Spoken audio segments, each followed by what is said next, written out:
हिंदी का प्रथम पाठ जो कि सारांश के रूप में पढ़ेंगे, साथ साथ लेखक परिचय को भी समझेंगे और कहानी को भी समझेंगे। तो चलिए प्रारंभ करते हैं कहानी का प्लॉट, जिसके लेखक हैं शिवपूजन सहाय। शिवपूजन सहाय का जन्म 8 अगस्त 1893 ईस्वी में ग्राम उनवास जिला बक्सर में हुआ था। 1912 ईस्वी में आरा से हाई स्कूल और मैट्रिक की परीक्षा उत्तीर्ण की।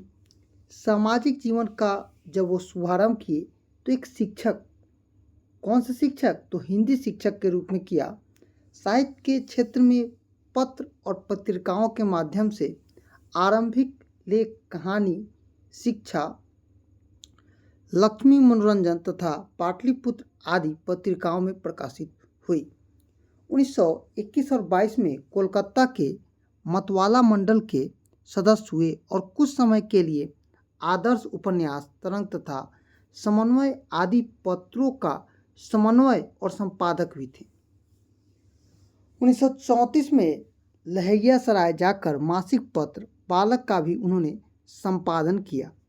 स्वतंत्रता के बाद बिहार के राष्ट्रभाषा परिषद के संचालक, बिहार हिंदी साहित्य सम्मेलन की ओर से प्रकाशित साहित्य नामक शोध समीक्षा प्रधान मासिक पत्र के संपादक के रूप में भी उन्होंने अपना काम संपन्न किया। उनकी कृतियों में देहाती दुनिया, जो कि उस समय 1926 में प्रयोगात्मक चरित्र प्रधान औपनिवेशिक कृति थी, मतलब उसी के बाद इन्होंने ख्याति को अर्जित किया था। चलिए अब हम पाठ को समझेंगे और पढ़ेंगे ये क्या कहना चाह रहे हैं। कहानी का सारांश पढ़ते हैं। सबसे पहले समझेंगे कहानी का प्लॉट है क्या।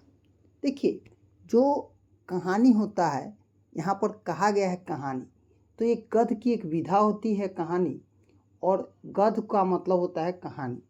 तो कहानी का प्लॉट कह रहा है, मतलब उनको जो लेखक होते हैं उनको एक प्लॉट दिया गया है, वही प्लॉट पर वो अपने इमारत को बनाएंगे।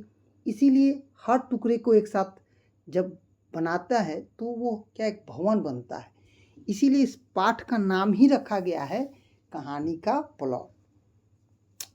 कहानी का प्लॉट शिवपूजन सहाय द्वारा रचित आत्म कथा शैली है, माने उनके द्वारा जो अनुभव किया गया, जो देखा गया, उसी को रूपांतरित करके लेख के माध्यम से उन्होंने इसे प्रकाशित किया। ठीक है। शिवपूजन सहाय एक सफल कहानीकार थे, परंतु स्वयं को कहानी लिखने की योग्य प्रतिभाहीन मानते थे। मतलब वो कहते थे कि हम में उतनी शक्ति नहीं है कि हम कुछ लिखें। ये तो भगवान की प्रेरणा होती है कि कोई भी कृति जो लिखा जाता है वो अमर हो जाता है। कारण उनका विनोदी स्वभाव और बड़प्पन था। और कहा भी गया है, बड़े बड़ाई न करे, बड़े न बोलस बोल, और रहीमन हीरा कब कहे, लाख टका मेरू मोल। वही बात शिवपूजन सहाय इस कहानी में कहना चाहते हैं। कहानीकार के गांव के पास एक छोटा सा गांव है। उसी गांव में, क्योंकि ये एक आंचलिक कहानी है और इसमें गांव के ही परिवेश को जोड़ा गया है, तो उसी गांव में एक मुंशी जी रहते हैं। उनकी पुत्री थी, उसका नाम था भगजोगनी। आप देखते होइएगा, जब बारिश होता है तो भगजोगनी, गांव देहात का है तो भगजोगनी तो आप देखे ही होइएगा। मुंशी जी के बड़े भाई दरोगा थे। दरोगा जी ने खूब रुपया कमाया।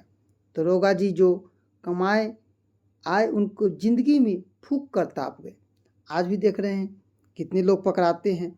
उस समय तो दरोगा जी पैसा कमाते थे, शान शौकत में रहते थे। उनके मरने के बाद सिर्फ एक घोड़ी बची थी, वह महज 7 रुपये की थी। जब उनके बड़े भाई मरे तो एक घोड़ी थी, उसको बेच के उससे श्राद्ध किया गया। इसी घोड़ी को बेचकर मुंशी जी ने दरोगा जी का श्राद्ध किया। इस दरोगा जी की ज़िंदगी में थे तो मुंशी जी, जो इस कहानी में साइड रोल लिए हुए हैं, मुंशी जी 32 बटेर और 14 चपाती उड़ा देते थे। ठीक है। हर साल एक नया जलसा करते थे। परंतु दरोगा जी के मरने के बाद क्या होता है, तो चुल्लू भर कड़वा तेल, आप लोग यहाँ कड़वा तेल देखे होइएगा। सचमुच अमीरी की कब्र पर पनपी हुई गरीबी बड़ी ही जहरीली होती है। मुंशी जी की बेटी भगजोगनी गरीबी के समय पैदा हुई। जन्मते ही माँ का दूध से वो वंचित हो जाती है और उसकी माँ मर जाती है। उसे लोग टूअर कहते हैं और जब उसकी माँ ही नहीं है तो उसको एक और नाम दिया जाता है, अभागिन।